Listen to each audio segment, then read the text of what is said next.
உங்க புள்ள சரிங்களா, உங்க வீட்டில் 2 புள்ள இருக்குதுன்னு வச்சுக்கங்க, சேலம் கோயிந்தனோட 3வது பிள்ளையா வச்சுக்கிங்க.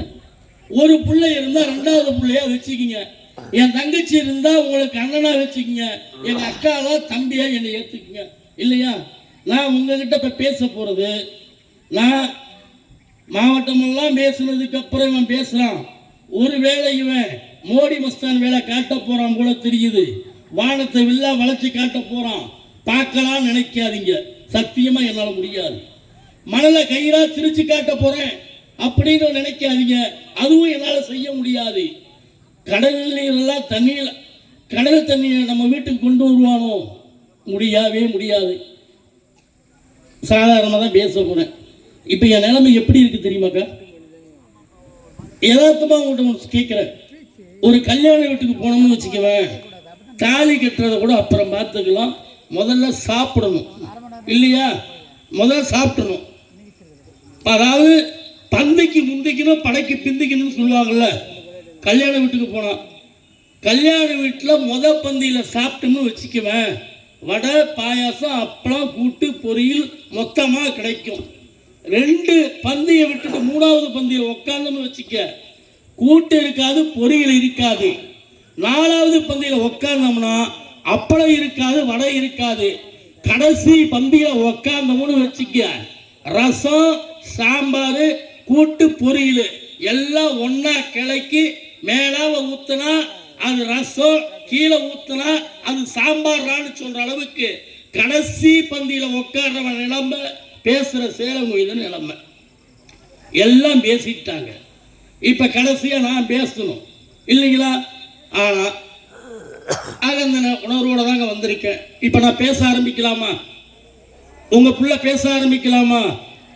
உலகெங்கு வாழ்ந்து கொண்டிருக்கும் தமிழர்களின் பாதுகாவலர், குமரை முனையிலே வல்லவனுக்கு வானிருந்து சிலையமைத்த எங்களின் வாழு வல்லவர், எட்டையாபுரத்தில் சமுத்திரபுரத்தை கண்ட எங்கள் கோபாலபுர தந்தை, எழுத்தோ வைத்தால் குலை எழுத்தீட்டி எங்களின் உயிரோவியம், 5 முறை எண்ணெய் தமிழகத்தின் முதலமைச்சராக இருந்து அரியவள திட்டங்களை செய்து காட்டிய முத்தமிழ் வித்தகர் தலைவர் கலைஞர் உறங்கும் திசை நோக்கி வணங்குகிறேன். வெள்ளொடை வேந்தன் அவன் ஒரு பைந்தமிழ் மரபன் சிறைக்குடை தடாகத்தில் பூத்திட்ட குறிஞ்சிமல நாயகன், 1000 விளக்கின் அற்புத விளக்கு எங்களின் குலவிளக்கு, இன்றைய தமிழகத்துடைய விளைவிளக்கு, இளைஞர்களின் எழுச்சி நாயகன் எங்களின் அண்ணன், இன்றைய தமிழகத்துடைய மன்னன், கழகத் தலைவர், திராவிட மாடல் ஆட்சி நடத்தக்கூடிய தமிழ்நாட்டு முதல்வர். எல்லாரும் சொன்னார்கள் 2026 முதல்வராய் மீண்டும் தளபதி வருவார் என்று. இதோ பாருங்கள் தோழா, நான் பேசக்கூடியவன், நான் பேச்சாளர் மட்டுமல்ல, இங்கே இருக்கக்கூடிய அனைவருக்கும் தெரியும், கூடிய விரைவில் இந்த ஊருக்கு நான் வருவேன். இன்னும் சொல்லணும்னா நான் சொல்றது பேசுறது வேற எங்கேயும் கிடையாதுக்கா. நான் பேசுறது கடவுள் சன்னிதானத்தில் பக்கத்துல தான் பேசுறேன், கடவுள் சன்னிதானத்தில் பேசுறேன். அதேபோல் நான் ஜக்கம்மாவின் பக்தன், நான் ஜக்கம்மாவின் பக்தனாக இருந்து சொல்கிறேன். 2026 மட்டுமல்ல, 2056 திமுக தான் ஆளுகிற பொறுப்பில் இருக்கும். அப்பொழுது முதலமைச்சராய் அண்ணன் தளபதி தான் இருப்பார் என்ற உணர்வோடு தான் அந்த தளபதியாரை வணங்குகிறேன். சட்டமன்றமாக இருந்தாலும் மக்கள் மன்றமாக இருந்தாலும் வெட்டுப்பாறையில வெங்கலமணி ஓசை பட்டு தெரிவது போல் உரையாற்றக்கூடிய வல்லமை படைத்தவர். காவிகளை கதற விடுவதில், அடிமைகளை அலற விடுவதில் ஒரே வரியில சொல்ல வேண்டுமானால், கலைஞரின் பேரப்பிள்ளை, தளபதியின் வீரப்பிள்ளை, இந்த நாட்டு மக்களின் செல்லப்பிள்ளையாய் வளர்ந்து கொண்டிருக்கிற இன்றைய துணை முதலமைச்சர், நாளைய முதலமைச்சர், இன்றைய இளைஞரணி செயலாளர், நாளைய கழக தலைவர் அண்ணன் இளைய சூரியன் உதயநிதி ஸ்டாலின் அவர்கள் இருக்கும் திசை நோக்கி வணங்குகிறேன். இந்த கூட்டத்திற்கு தலைமை பொறுப்பை தாங்கி உரையாற்றி விடைபெற்று சென்றிருக்கிறேன். மாவட்ட கழகத்துடைய மதிப்புமிகு செயலாளர், படை நடத்துவதில், பகைவர் உண்டை பந்தாடுவதில் பந்தய குதிரைகள் பாய்ந்து வரக்கூடிய பண்பாளர் அண்ணன் வள்ளூர் MSK ரமேஷ்ராஜ் அவர்களை கெட்ட பேர் வாங்க போறேன். உங்களுக்காகவே நான் திட்டு வாங்க போறேன். அவர்களே சொல்லிக்கிட்டு இருந்தா நீங்க என்ன தெரியுமா நினைப்பீங்க? பாவிப்பையர். இது வரைக்கும் எல்லாம் அவர்களேன்னு சொன்னதெல்லாம் பத்தாது, இவனும் அவர்களேன்னு இவர்களேன்ட்டு எப்பதான்டா நீ முடிப்ப, எதுதான்டா முடிப்புன இன்னும் சில அக்கா நினைச்சுக்கிட்டு இருக்காங்க. இவன் ஆரம்பத்தில் பேசிக்கிட்டு இருந்தா கூட எந்திரிச்சு போயிடலாம், நான் வேற இவன் ஜக்கம்மா, நான் ஜக்கம்மா பக்தன், ஒருவேளை எந்திரிச்சா ரத்தம் கக்க வச்சிருவானோ இல்லை எந்திரிச்சா அப்படின்ட்டு தயவு செஞ்சு நினைக்காதீங்கக்கா. ஏன்னா நான் உங்கள் புள்ள ஏக்கா. இங்கே நடக்கிறது, இங்கே சாதாரணமாக யதார்த்தமாக இங்கே நடக்கிறது அண்ணன் தளபதியின் பிறந்தநாள் விழா. சரிங்களா? இங்கே எல்லாம் பேசும்போது சொன்னாங்க, நாங்கள் இதே தொகுதியில் காங்கிரஸ் வேட்பாளர், எங்கள் கூட்டணி கட்சி வேட்பாளர், நான் வேட்பாளர் அறிவிச்சுட்டு எங்கள் அண்ணன் ஒன்றிய செயலாளர் ஒரு பக்கம், எங்கள் கழக நிர்வாகிகள்லாம் உங்ககிட்ட வந்து நாங்கள் என்ன சொன்னோம், அக்கா அக்கா சேலை எங்கேயும் இல்லை, இங்கே தான் இருக்கு, உட்காருக்கா. என்னாச்சு, நாங்கள் வந்து சொன்னோம், எங்கள் தலைவரை முதலமைச்சராக வந்ததற்கு பிறகு, நாங்கள் வெற்றி பெற்றதற்கு பிறகு, முதல்வராக எங்கள் அண்ணன் தளபதி வந்ததற்கு பிறகு, நாங்கள் ஒவ்வொரு வீட்டுக்கும் ஒவ்வொரு குடும்பத்திற்கும் வறுமையில் இருப்பவர்களை பெருமைப்படுத்துவதற்கு, வறுமையை ஒழித்து உரிமையோடு வாழ்வதற்கு நாங்கள் மாதம் 1000 கொடுப்போம்னு சொன்னோம். வருஷம் 12,000 கொடுக்கணும்னு சொன்னோம். கொடுக்கிற நாங்கள் சொன்னோம்.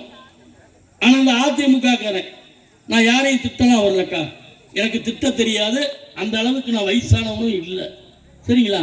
ஆனால் மாதம் 1000 ரூபாய் கொடுக்கணும்னு சொல்லும்போது இந்த அதிமுக அடிமை கூட்டம் இருக்கு, அவங்களும் இந்த காவி கூட்டம் இருக்கான பாஜகக்காரன், அவன் ஒரு பக்கம், இன்னும் 2-3 பேர் வந்து என்னதான் சொல்லுவான், 1000 ரூபாய் திமுக கொடுக்க போகுதா, 1000 ரூபாய் திமுக கொடுக்க போகுதா, கஜானாவில் பணம் இல்லை, அரசாங்கம் காலியாக இருக்கு, இவங்க எப்படி 1000 ரூபாய் கொடுப்பாங்க? அப்பொழுதுதான் இந்த நாட்டின் முதலமைச்சராக இருக்கிற அண்ணன் தளபதி அப்புறம் என்ன சொன்னார் தெரியுமா, கஜானா காலியாக இருக்கலாம், களஞ்சியம் காலியாக இருக்கலாம், அரசாங்கத்தில் பணம் இல்லாமல் இருக்கலாம், கலைஞர் பெற்றெடுத்த முத்துவேல் கருணாநிதி ஸ்டாலின் ஆகிய என்னுடைய மூளை காலியாகவில்லை, இந்த மூளையை பயன்படுத்துவேன், நான் பொருளாதாரத்தை வறுக்குவேன், வருமானத்தை பெருக்குவேன், உங்களுக்கு மாதம் 1000 கொடுப்பேன் என்று மாசம் 1000 ரூபாய், வருஷம் 12,000 ரூபாய். எங்க அக்கா 2-3 பேர் இருந்தா பாரு, நம்ம சோர்ந்துக்கிட்டு இருக்கு. என்னன்னு கேட்டா நல்லா தான் பேசலாம், நம்ம வயிற்றுச்சல் வாங்கறதுக்குன்னே பேசலாம். 1000 ரூபாய் வாங்கினவங்கலாம் சந்தோஷமா இருக்காங்க, நமக்கு 1000 ரூபாய் வருதுன்னு எங்க அக்காங்க இருக்காங்க இல்லையா? அம்மா தலையாட்டுறது புரியுது, உங்க வயிற்றுச்சல் புரியுது, உங்களுடைய சுமையை தெரிஞ்சதுனாலதான், உங்க கஷ்டத்தை தெரிஞ்சதுனாலதான் இந்த சட்டமன்றத்தில் நீங்கள் டிவியை பார்த்தவர்களுக்கு தெரிந்திருக்கும், அல்லது பேப்பரை பார்த்தவர்களுக்கு தெரிந்திருக்கும். அப்படி இல்லை என்று சொன்னால் நம் இல்லத்தில் இருக்கக்கூடிய கல்லூரி படிக்கிற மாணவியிடத்திலே நான் சொல்வது உண்மையா, பேசியது உண்மையா என்று கேட்டு பாருங்கள். அந்த சட்டமன்றத்தில் கூட்டத்தொடர் முடிவதற்கு 1 வாரத்திற்கு முன்பாக இன்றைய துணை முதலமைச்சர், நாளைய முதலமைச்சர், நம்மளை தாங்கி முடிக்கக்கூடிய சுமையாகியாக வரப்போகிற அண்ணன் உதயநிதி ஸ்டாலின் எந்திரித்து அவர் பெற்ற அப்பான்னு கூட அப்பாங்கிற முறையில கேட்கல, தனியாரில உதயநிதி நினைத்திருந்தால் தான் வீட்டில் கேட்டிருக்கலாம், உதயநிதி நினைத்திருந்தால் ஒரு அறையிலே கேட்டிருக்கலாம்.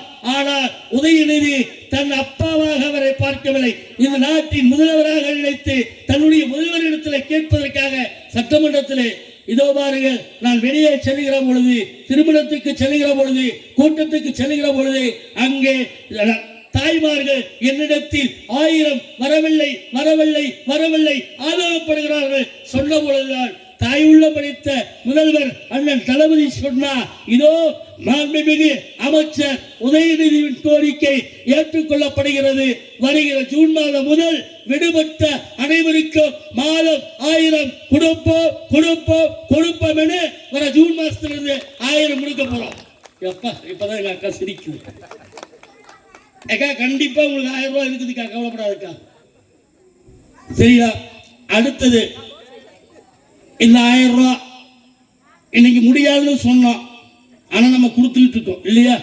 அடுத்தது நாங்க இலவச பஸ் கொடுப்போம்னு சொன்னோம், யாரும் காசே கொடுக்க வேண்டாம், ஏறுங்கன்னு. பஸ்ல ஏறி வேலைக்கு போறீங்களா? காசு கிடையாது. பெத்த பிள்ளைய பார்க்க போறீங்களா? காசு கிடையாது. பேர பிள்ளைய பார்க்க போறீங்களா? காசு கிடையாது. சரி, வீட்டுல சும்மாவே உட்காச பஸ்ஸா, காசு இல்லாமையா? முடியவே முடியாதுன்னா அப்பதான் நாங்க சொன்னோம், முடியாது என்பது முட்டாள்கள் வாதம், முடியும் என்பது எங்கள் முத்தமிழர் கலைஞர் உடன்பிறப்புகளுடைய வாதம். நாங்கள் செஞ்சு காட்டா நீங்க ஓட்ட போடுங்கன்னு சொன்னோம். நீங்க ஓட்ட போட்டீங்க. முதலமைச்சராக தளபதி வந்தார். இன்று கட்டணமில்லா பஸ். ஏக்கா இங்க இருக்கிறது எல்லாமே ஒருத்தர் விடாம திமுக நான் சொன்ன நான் பைத்தியக்கிறேன். நான் கண்டிப்பா இதுல ஒருத்தர் 2 பேராவது அதிமுகவுக்காரங்க இருப்பீங்க. நான் இல்லைன்னு சொல்லல. ஒருத்தர் 2 பேராவது வேற கட்சியை சேர்ந்தவங்க இருப்பீங்க. நான் உங்களிடத்தை ஒன்று கேட்கிறேன். பஸ்ல ஏறும் போது கண்டக்டரோ டிரைவரோ, ஏமா நீ திமுகவா, வண்டியில ஏறு, ஏடிமிக்கவா, கீழே இறங்கு சொல்றாங்களா? சொல்றாங்களாமா? ஆக சரி, இந்த மாசம் 1000 ரூபா. ஏக்கா இந்த ஒரு கதை தெரியுமாக்கா? இது வேற நான் சொல்லக்கூடாதுன்னு பார்த்தேன். வேற நம்ம தம்பிங்க வேற லைவ் போட்டுட்டு இருக்காங்க, என் மொண்டாடி வேற பார்த்துட்டு இருக்கு. ஒரு கதை என்னன்னு கேட்டீங்கன்னா, உண்மையுமே இன்னைக்கு வரைக்கும் எனக்கு அந்த வேதனை தாங்க முடியல. இங்க எங்க அக்கா சோகமா இருக்க, நான் நாடு முழுசும் பேசுறேன், நான் தமிழ்நாடு முழுசும் பேசுறேன். முதலமைச்சரை தெரியும், துணை முதலமைச்சரை தெரியும், அமைச்சரை தெரியும், எம்எல்ஏவை தெரியும். அமைச்சரோட உட்கார்ந்து சாப்பிட்ற அளவுக்கு பெருமைன்னு சொல்லிக்கலாம். ஆனா இந்த மாசம் 1000 ரூபா வீட்டில் நமக்கு கிடையாது. அது மாசம் 1000 ரூபா எங்களுக்கு கிடையாது. வரல, என் மொண்டாட்டி அதை பெருசா எடுத்துக்கல. காரணம் மற்றவங்களுக்கு கிடைத்தால் போதும். அந்த காரணம் திமுக குடும்பத்தில் இருந்து வந்தவர்கள் அல்லவா. நம்ம அந்த உணர்வோடு தான் இல்லாதவர்களுக்கு இல்லாதவர்களுக்கு போகட்டும், நாமும் இல்லாமல் இருக்கலாம், ஆனால் முடிந்தவரை சமாளிக்க முடியும் என்ற உணர்வோடு என் முண்டாட்டி இருக்கா. 3 வீடு தள்ளி அதிமுக நகர துணை செயலாளர் பொண்டாட்டி, அதிமுக நகர துணை செயலாளர் பொண்டாட்டி நேரம் வந்து சுதா சுதா சுதா சுதா இதாபர் உங்க ஆட்சியில் எனக்கு 1000 ரூபா வந்துருச்சு, 1000 ரூபா வந்துருச்சுன்னு. உடனே எனக்கு அடுத்த போன், ஏண்டா கொள்ளையில போறவன, ஏன்னா எடுமிக்காவில் இருக்கிறவங்களுக்கு 1000 ரூபா வந்துருச்சுன்னு போன் பண்றாங்க. ஏன்னா நானும் எழுதி போட்டேன், எனக்கு வரல. ஏன் வரலன்னு கேட்குறீங்களா? நான் ஒரு கார் வச்சிருக்கேன். அந்த காரு ஒரு லோனில் வாங்கினது. லோனுக்கு லோன் அலைஞ்சிக்கிட்டு இருக்கேன். ஆனால் 1000 ரூபா எனக்கு இல்லை. ஆனால் அப்படி இருந்தும் நான் மேடை ஏறி பேசுகிறேன் என்று சொன்னால் என்ன காரணம் தெரியுமா? இந்த நாட்டில் திமுக என்ற ஒரு இயக்கம் இல்லை என்று சொன்னால் மதவாதிகள் துண்டாடி விடுவார்கள், ஆதிக்கவாதிகள் நம்மளை அடிமைப்படுத்தி விடுவார்கள் என்ற உணர்வு உடனே உங்களிடத்தில் நின்று பேசிக்கிட்டு இருக்கேன். சரிக்கா நான் செய்திக்கு வரேன். நான் அப்புறம் வேற செய்தி மறந்துட்டு எங்கள் அக்கா வாடா செய்திக்கு வாடாங்கிறாங்க இல்லையா? சரிக்கா இந்த 2. அடுத்தது நம்ம தேர்தல் வாக்குறுதியில நாங்க சொன்ன தேர்தல் வாக்குறுதி இது. ஆனா நம்ம வீட்டு பிள்ளைக்கு காலையில சாப்பாடு போடுவோம்ட்டு தளபதி சொன்னாரா? நம்ம முதலமைச்சர் சொன்னாரா? கிடையாது. ஆனால் காலை உணவு திட்டம் அது 5 நாள் 5 விதமான சாப்பாடு. திங்கக்கிழமை போடுறது செவ்வாய்க்கிழமை கிடையாது, செவ்வாய்க்கிழமை போடுறது புதன்கிழமை. அம்மா நானும் வர வீட்டுக்கு சாப்பிட, நான் வீட்டுக்கு உங்க வீட்டுக்கு சாப்பிட வரணுன்றதுனாலதான் ஆரம்பத்திலே சொல்லிட்டு உங்க புள்ளன்னு. பிள்ளைக்கு யாராவது சோறு போடாம இருப்பீங்களா? தம்பிக்கு சோறு போடாம இருப்பீங்களா? ஆக உங்க வீட்டுக்கு சாப்பிட நான் வரப்போறேன். அதனால படிக்கிறதை மறந்துடக்கூடாது, எழுதுறதை மறந்துடக்கூடாது, அவன் அறிவு மங்கிடக்கூடாதுக்காக இல்லம் தேடி கல்வி கொடுத்த ஒரு முதலமைச்சர் நம்முடைய முதலமைச்சர். இங்க எல்லாம் சொன்னார், அதை சொல்லி எங்கடா அதையும் முடிச்சிருவாருன்னு பார்த்தேன். நல்ல வேலை அதை எனக்கு விட்டு கொடுத்துட்டார். என்னன்னு கேட்கிறீங்களா? கொரோனா காலத்துல நம்ம வீட்டை விட்டு வெளியே வர முடியாது, கொரோனா காலத்துல வீட்டை விட்டு வெளியே வர முடியாது, வேலைக்கு போக முடியாது, வருமானம் இல்லை. ஆனால் உடல்நிலை பாதிக்கப்பட்டால் மருத்துவமனை கூட போக முடியாது. அந்த நேரத்தில் மக்களை தேடி மருத்துவம் கொடுத்த ஒரு கட்சி. இப்படிப்பட்ட ஒரு பொற்கால ஆட்சி நடத்தி கொண்டிருக்கிற அண்ணன் தளபதிக்கு வருகிற 2026 நீங்கள் வாக்களிக்க வேண்டும். நல்ல வாய்ப்புக்கு நன்றி சொல்கிறேன்.